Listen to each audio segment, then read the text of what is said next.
అదేవిధంగా స్మార్ట్ మీటర్లు రద్దు చేసుకోవాలని డిమాండ్ చేసి అసలు స్మార్ట్ మీటర్లు పగలగొట్టమని పిలుపునిచ్చిన తెలుగుదేశం పార్టీ ఇవాళ అధికారంలోకి వచ్చిన తర్వాత మీరే బిగించడానికి ముందుకు వస్తూ ఉన్నారు. అంతేకాకుండా జగన్ ఏదైతే సోలార్ ఒప్పందం చేసుకున్నాడో అదానీ వారితో దాన్ని రద్దు చేయాలన్నారు.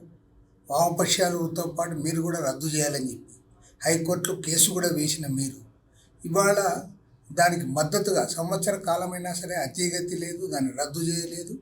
కాబట్టి అదానితో మీరు కుమ్మక్కవుతా ఉన్నారు.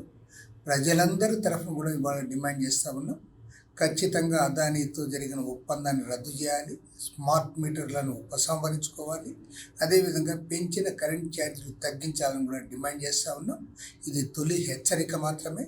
రాబోయే రోజుల్లో మరిన్ని ఉద్యమాలు చేయడానికి కలిసి వచ్చి అన్ని రాజకీయ పార్టీలతో కలిసి ప్రజా సంఘాలతో కలిసి ఖచ్చితంగా ఉద్యమిస్తాం, ప్రభుత్వాన్ని నిలదీస్తామని ఈ సందర్భంగా హెచ్చరిస్తాం.